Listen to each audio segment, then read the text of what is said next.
तो भोपाल से एक और बड़ी खबर आपको बता दें, जहां मध्य प्रदेश में आज बारिश का कहर अभी भी लगातार जारी है। 6 संभागों में भारी बारिश का अलर्ट जारी किया है। नीमच और मंदसौर जिलों में बिजली गिरने की संभावना जताई है। 24 घंटे के 16 जिलों में भारी बारिश की संभावना है। तो प्रदेश की तमाम बड़ी नदियां भी उफान पर हैं। सरकार ने भी अलर्ट जारी कर दिया है। तो 24 घंटे के 16 जिलों में भारी बारिश की चेतावनी है। प्रदेश की तमाम बड़ी नदी उफान पर हैं। सरकार ने भी अलर्ट जारी किया है। मध्य प्रदेश में बारिश का कहर लगातार जारी है। 6 संभागों में भारी बारिश का अलर्ट जारी किया है। नीमच और मंदसौर जिलों में बिजली गिरने की संभावना जताई है। 24 घंटे में 16 जिलों में बारिश की संभावना है। तो मध्य प्रदेश में बारिश का कहर लगातार जारी है। 6 संभागों में भारी बारिश का अलर्ट जारी किया है। नीमच और मंदसौर जिलों में बिजली गिरने की संभावना जताई है। 24 घंटे में 6 जिलों में बारिश हो सकती है। तो सरकार ने भी इसको लेकर अलर्ट जारी कर दिया है और प्रदेश की तमाम जो नदियां हैं वो नदियां भी उफान पर चल रही हैं। तो 24 घंटे में 16 जिलों में भारी बारिश का अलर्ट जारी हुआ है। मध्य प्रदेश में बारिश का कहर लगातार जारी है। 6 संभागों में भारी बारिश पर अलर्ट जारी किया है। नीमच और मंदसौर जिलों में बिजली गिरने की संभावना है। तो वहीं कई नदियां, जो प्रदेश की नदियां हैं, प्रमुख नदियां, वो भी उफान पर चल रही हैं। खंडवा से देवेंद्र जायसवाल हमारे सहयोगी हमारे साथ जुड़ गए हैं। देवेंद्र, खंडवा में क्या कुछ माहौल है बारिश को लेकर? जी, मैं बताना चाहूंगा कि पिछले बारिश का मौसम है। इस बार जो है बिल्कुल भी यहाँ पर सूरज निकलने की भी जो है इजाजत नहीं दे रहा है। इस बार लग रहा है कि बारिश लगातार होने के कारण जिस तरह से परेशानियां अब होने लगी है, उससे लोग बहुत ही ज्यादा परेशान हो गए। जिस तरह से खेतों में पानी भर गया है और हम देखें तो जिले के सभी तालाब, इंदिरा सागर बांध की बात करें तो वो अपनी क्षमता के साथ भर गया है। ओंकारेश्वर बांध भी भर गया है और भगवंत सागर बांध भी छलक पड़ा है। तो सभी बांध लबालब भर चुके हैं। ऐसा अमूमन लगभग 5 से 7 साल में पहली बार देखने में आया है कि जो बांध है वो अगस्त के महीने के पहले ही भर गए हैं और वहां पर जो है गेट खोलने की नौबत आ गई है। तो जिस तरह से लगातार बारिश हुई, ऊपरी हिस्सों में बारिश हुई तो इनफ्लो हुआ पानी का। तो जिस तरीके से ये लगातार बारिश के कारण बांध भर गए हैं और अब खेतों में परेशानियां हो रही है। इसके अलावा जो शहरी क्षेत्र है, यहाँ पर शहरी क्षेत्र में भी हम देखेंगे कि कई बस्तियां हैं, जो निचली बस्तियां, वहां पर लगातार पानी भरने के कारण लोग परेशान हो रहे हैं और वहां पर कहीं ना कहीं निकासी नहीं होने के कारण भी अब नगर निगम और इनकी भी परेशानियां बढ़ती जा रही है। तो आपदा प्रबंधन विभाग जो है जिले का, उसको भी सक्रिय कर दिया गया है। जिस तरह से गांवों की बात करें तो यहाँ पर एक सिर्रा गांव है और खड़की गांव है, ये टापू बन गए हैं और यहाँ पर जाने की स्थिति नहीं है। वहाँ के किसान जो है अपने खेतों तक नहीं जा पा रहे हैं। तो ये सब परेशानियां जिला प्रशासन तक भी पहुंची है और यहाँ के जो विधायक हैं उन तक भी पहुंची है। जहां तक बात करें तो यहाँ के कलेक्टर अनूप सिंह से हमारी चर्चा हुई थी तो उन्होंने कहा कि जहां जहां पर नुकसान हुआ है हम एक सर्वे दल तैयार कर रहे हैं जो किसानों के पास जाएगा और पटवारी जाएंगे, उनसे बातचीत करेंगे, वहां पर नुकसान कितना हुआ है इसकी तैयारी करेंगे। लेकिन सबसे बड़ी बात है कि अगर बारिश रुकती है उसी के बाद ही अधिकारी जो है खेतों तक जा पाएंगे और वहां पर जो है वो सर्वे कर पाएंगे। तो जब पानी जब रुकेगा नहीं तो हर तरह की परेशानियां प्रशासन के सामने भी आती रहेंगी। और फिलहाल यही उम्मीद की जा रही है कि लोग कहीं ना कहीं अपने खेतों तक पहुंचे और वहां पर पानी की निकासी करें, क्योंकि पानी भरने के बाद सोयाबीन की फसल जो है वो ज्यादा खराब हो रही है, क्योंकि जिले में सोयाबीन की फसल ज्यादा मात्रा में बोई जाती है। इसके अलावा जो अरबी है और इस तरह की छोटी जो फसलें वो भी पूरी तरह से नष्ट होने के कगार पर आ जाएंगी। तो ये सब परेशानियों को देखते हुए प्रशासन ने लोगों को समझाइश ये दी है कि खेतों में जो पानी भरा है उसको कहीं ना कहीं बाहर करे ताकि फसलों को बचाया जा सके।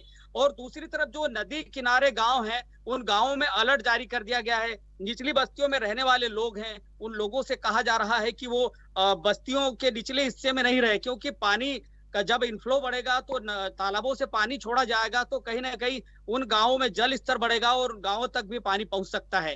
तो नर्मदा किनारे के जो गांव हैं उन सभी गांवों में भी बाकायदा मुनादी करवा कर भी प्रशासन द्वारा लोगों को एहतियात बरतने की सलाह दी जा रही है।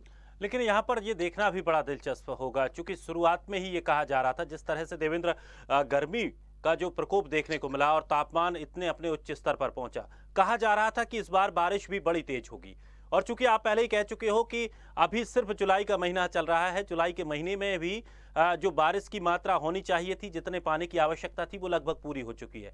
लेकिन अगर आगे और बारिश होती है, अगर अगले महीने भी और इसी तरह से बारिश होती है तो समस्याएं बढ़ सकती हैं। इसको लेकर प्रशासन ने किस तरह की तैयारियां की हैं या किस तरह की तैयारियां की जा रही हैं?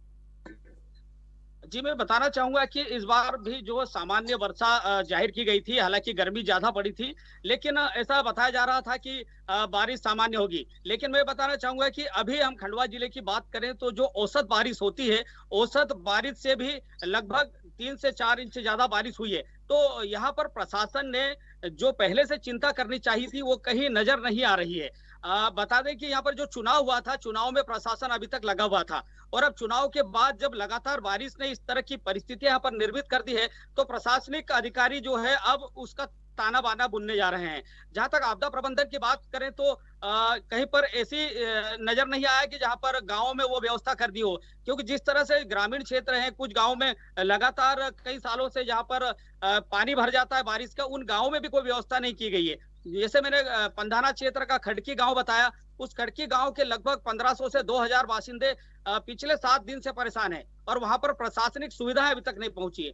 तो हम ये अंदाजा लगाएं कि अगर बारिश का यही हाल रहा और अगस्त महीने में जैसा कि बताया जा रहा है कि और ज्यादा बारिश हो सकती है, तो ऐसे समय में वहां पर प्रशासन की क्या व्यवस्थाएं रहेंगी? क्योंकि अब बांध भर चुके हैं, बांध भरने के बाद अब पानी को नदियों में रिलीज किया जाएगा और जो स्थिति अभी तक बनी है कि पिछले कई सालों से बांधों में जो है पानी जो है भरने के बाद उनको बांध को खोलने की जरूरत नहीं पड़ी है, गेट खोलने की जरूरत नहीं पड़ी है। लेकिन इस साल जब गेट खोलने की जरूरत पड़ रही है तो निचली हिस्सों में जो है अभी तक कोई आपदा प्रबंधन जैसी कोई बात नजर नहीं आ रही है।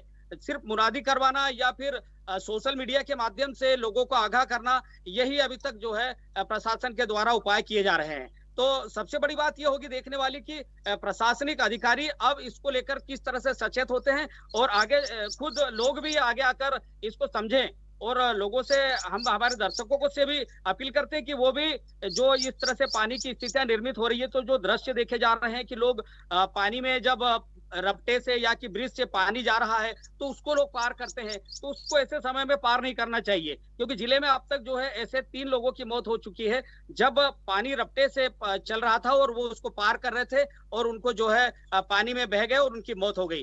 तो इस तरह की लगातार लोगों को ताकीद दी जा रही है, एहतियात बरतने की सलाह दी जा रही है, लेकिन उपाय नाकाफी है ये कहने में कोई भी अभी यहाँ पर किसी भी प्रकार की यहाँ परेशानियां जो हो रही है उसके लिए कोई उपाय नहीं किए गए हैं। बिल्कुल, और स्वदेश न्यूज भी लगातार आप लोगों से यही अपील कर रहा है, दर्शकों से यही अपील कर रहा है कि जहां पर भी आपको लगता है कि पानी अगर हावी है, पानी ज्यादा है, पुल या छोटे पुलिया जहां से भी आप निकलते हैं वहां पर पानी का ओवरफ्लो हो जाता है, तो ऐसी स्थिति में बिल्कुल भी उसे पार करने की कोशिश ना करें, थोड़ा सा संयम रखें और जब वो पानी नीचे जाए तब ही सड़क पार करें, नहीं तो कोई भी दुर्घटना हो सकती है। और तमाम खबरें पूरे प्रदेश भर में से इस तरह की आ रही हैं जहां लोग लापरवाही दिखाते हैं और उसका नतीजा उन्हें भुगतना पड़ता है। चलिए, चेतन भी हमारे साथ लगातार उज्जैन इंदौर से हमारे साथ बने हुए हैं। चेतन, इंदौर में क्या कुछ हालात पानी को लेकर हैं और क्या कुछ व्यवस्थाएं वहां देखने को मिल रही हैं? देखने को मिली है, शहर के साथ पूरा जिला तरबतर हो चुका है। किसानों को अब निदाई गुड़ाई के लिए खेत सूखने का इंतजार है, मानसून ब्रेक ले तो खरपतवार की सफाई हो, इसको लेकर काफी चिंतित है किसान। बता दूं, सोमवार का जो दिन रहा है, दिन भर फुहारों के साथ बरसती रही है जो शाम को थमी। अब जिले के में पिछले साल की तुलना में बता दूं 6 इंच ज्यादा पानी बरस चुका है। जिले में इस साल करीब करीब बता दूं 19 इंच पानी बरस चुका है। पिछले साल 9 इंच बारिश हुई थी, जिसके चलते माना जा रहा था कि शहर के हालात और ग्रामीण क्षेत्रों के हालात काफी खराब थे। पर इस साल में बता दूं कि काफी बारिश हो रही है, प्रशासन ने अलर्ट किया है और मौसम वैज्ञानिकों का कहना है कि दक्षिणी पूर्वी मध्य प्रदेश का जो चक्रवाती घेरा है वो काफी सक्रिय है, जिससे लगातार नमी मिल रही है। इसी तरह दक्षिण पाकिस्तान पर निम्न दाब क्षेत्र काम कर रहा है। दोनों के चलते नमी आने के आसमान पर बादलों का डेरा है दक्षिणा फिलहाल मध्य क्षेत्र से गुजर रही है। इससे अगले 3 या 4 दिनों में पानी लगातार बरसता रहेगा, तो जिसके चलते बता दूं कि अभी भी कहीं भी राहत मिलने की संभावना नहीं है। किसानों के लिए बता दूं राहत भरी खबर नहीं है। जी। तो प्रशासन किस तरह की व्यवस्थाएं कर रहा है, किस तरह से लोगों को सचेत किया जा रहा है, और खास करके जो जल भराव की समस्या जो एक बड़ी समस्या बनकर आती है जिससे लोगों के जनजीवन पर प्रभाव पड़ता है, उसको किस तरह से समस्या को दूर किया जा रहा है? जी दिनेश, जिस तरीके से आसपास का जो क्षेत्र है, बता दूं, नर्मदा नदी इंदौर से के पास से गुजरती है, उसके बाद चंबल नदी है, उसके बाद शिप्रा, ये 3 बड़ी नदियां हैं जो आसपास जो क्षेत्रों से गुजरती है। तो बता दूं कि ये जो क्षेत्र है इसको लेकर प्रशासन अलर्ट है। उज्जैन के अंदर शिप्रा नदी है, उसको लेकर लगातार जो कलेक्टर है उनको समझाइश दी जा चुकी है कि अगर आप कहीं भी देखते हैं कि नदी उफान पे, क्योंकि कल का जो दिन था हमने देखा, कल भी दिन भर रिमझिम बारिश बरसती रही, कभी कम कभी ज्यादा, तो जो जल स्तर है वो लगातार बढ़ रहा था। नर्मदा का जल स्तर भी बढ़ चुका है, चंबल नदी का भी जल स्तर बढ़ चुका है। तो ये 3 नदियां हैं जिनका जल स्तर लगातार बढ़ रहा है। अभी भी कोई मौसम वैज्ञानिकों का कहना है कि अभी कहीं भी कोई राहत मिलने की संभावना नहीं है। तो प्रशासन भी अलर्ट मोड पर दिख रहा है। प्रशासन ने साफ तौर पर कह दिया है कि वहां के जो तहसीलदार है, एसडीएम, जो छोटी नगर परिषद या नगर पालिका है, वहां पे सख्ती से निर्देश दिए गए हैं कि अगर कोई इस तरीके की घटना होती है तो उसका जिम्मेदार वो खुद ही होगा, उसके बाद उस पर तत्काल कार्रवाई की जाएगी। क्योंकि इस तरीके की हम घटनाएं देख रहे हैं। अभी भी हमने देखा था कि यहाँ पे कुछ दिन पूर्व जो रऊ इंदौर के पास नगर परिषद है, वहां एक बालक बह गया था, उसके बाद उसको करीब 2 या 3 किलोमीटर जाकर उसकी लाश मिली थी। तो ये जो घटना है उसको अब नहीं दोबारा ऐसी घटनाएं हो, उसको लेकर प्रशासन अलर्ट मोड पर। जो जल भराव की जो समस्या है वो हम लगातार देख रहे हैं इंदौर के अंदर कि एक बड़ी समस्या है। नगर निगम को अब इस ओर ध्यान देना चाहिए, क्योंकि हम देख रहे हैं जिस तरीके से पिछले साल की तुलना में इस साल 10 इंच से ज्यादा बारिश हो चुकी है। तो जो बारिश का जो आकलन अगर मान लिया जाए, अभी स्टार्ट ही है, अभी सावन का महीना है और बता दूं अभी जुलाई है, मई और जून के दरमियान जो बारिश का जो प्रभाव होता है, तो अभी स्टार्टिंग ही बारिश है। आगे देखने वाली बात होगी कि आगे और पानी बढ़ता है। तो अभी से ही अगर प्रशासन अलर्ट मोड पर रहेगा तो कहीं ना कहीं अनहोनी नहीं होगी। तो इसको लेकर लगातार जो प्रशासनिक अधिकारी उनको ध्यान देना चाहिए, नगर निगम को ध्यान देना चाहिए कि जो जल भराव है उसकी समस्या को किस तरीके से निजात दिलाया जाए और लोगों को किस तरीके से सुविधाएं दिलाई जाए। क्योंकि रोजमर्रा की जो जिंदगी, जितनी छोटी छोटी बस्तियां हैं, उसके अंदर जो जल भराव हो जाता है, वहां पर जिस तरीके से वो निकल रहे हैं, जो सबसे बात बता दूं, पानी का तो निकास धीरे धीरे निकल जाता है, पर कीचड़ की समस्या होती है। कीचड़ के बाद जो बीमारियां पनपती है वो भी एक गंभीर समस्या है। जी चलिए, ग्वालियर से हमारे साथ अरविंद चौहान भी जुड़ गए हैं। अरविंद, ग्वालियर में बारिश को लेकर किस तरह के हालात हैं? क्या वहां पर भी लोगों को समस्याएं हो रही हैं, और प्रशासन की किस तरह की व्यवस्थाएं वहां देखने को मिल रही हैं? दिनेश, जिस तरीके से ग्वालियर में बारिश यहाँ ज्यादा नहीं हो रही है, इसलिए प्रशासन बिल्कुल अभी कह सकते हैं कि साइलेंट मोड में है। क्योंकि जिस तरीके से बारिश यहाँ पर होनी चाहिए थी चंबल अंचल में, उस तरीके से बारिश यहाँ पर नहीं हो रही है। अगर पिछले सालों की तुलना की जाए तो यहाँ पर जो बारिश का रेशियो चल रहा है वो न्यूनतम है। कह सकते हैं कि अभी लगभग 80% यहाँ बारिश हुई है। इसी के चलते यहाँ नगर निगम को ज्यादा कोई समस्या नहीं आ रही, क्योंकि जल भराव की स्थिति कहीं कहीं छोटी जगह जहाँ स्लम एरियाज हैं, गरीब बस्तियां हैं, वहां पर जब हल्की फुल्की बूंदाबांदी होती तो वहां पर बारिश जो एरिया है वहां पर जल भराव की स्थिति बनती है। लेकिन क्योंकि इतनी ज्यादा बारिश यहाँ पर नहीं हो रही, पूरे प्रदेश का शायद चंबल और ग्वालियर अंचल ऐसा है जहाँ पर बारिश नहीं ज्यादा हो रही है। उसके चलते किसानों के माथे पर जरूर पसीना देखा जा रहा है, क्योंकि अगर ज्यादा बारिश नहीं हुई तो खेतों में जो नमी है, नमी का जो गहराई है वो ज्यादा नहीं होगी। क्योंकि यहाँ जो एरिया है, कुछ एरिया ऐसा है चंबल अंचल का है और ऊबड़ खाबड़ एरिया है, कह सकते हैं उतार चढ़ाव ज्यादा है, तो वहां पर सिर्फ पानी की सुविधा नहीं है, सिर्फ बारिश की पानी जो बरसात होती है उसी से ही फसलें पैदा की जाती हैं। अगर ज्यादा बारिश नहीं हुई तो किसानों को कहीं ना कहीं नुकसान यहाँ पर जरूर होगा। लेकिन अभी स्थितियां ज्यादा गंभीर नहीं है, क्योंकि अभी सावन मास चल रहा है, 1.5 से 2 महीने का समय और है।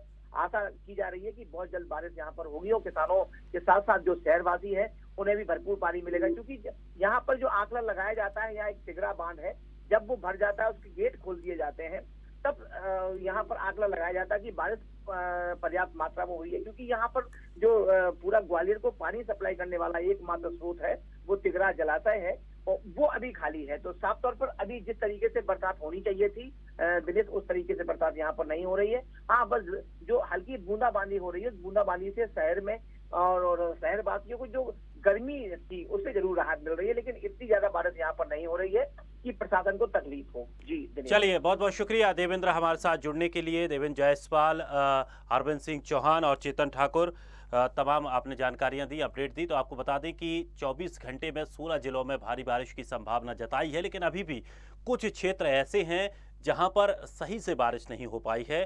किसान अभी भी वहां पर नाखुश हैं और किसानों को हालांकि उम्मीद है कि जल्द से जल्द बारिश हो जिसकी वजह से उनकी फसल बच सके, लेकिन आधे से ज्यादा प्रदेश में स्थिति और जो हालात हैं वो काबू से बाहर हैं। यहाँ बारिश ज़्यादा हो चुकी है, किसान अब वहाँ पर भी परेशान हैं क्योंकि ज़्यादा बारिश की वजह से भी उनकी फसलों पर संकट मंडरा रहा है। तो नीमच और मंदसौर जिलों में बिजली गिरने की संभावना जताई है। 24 घंटे में 16 जिलों में भारी बारिश की चेतावनी जारी की गई है।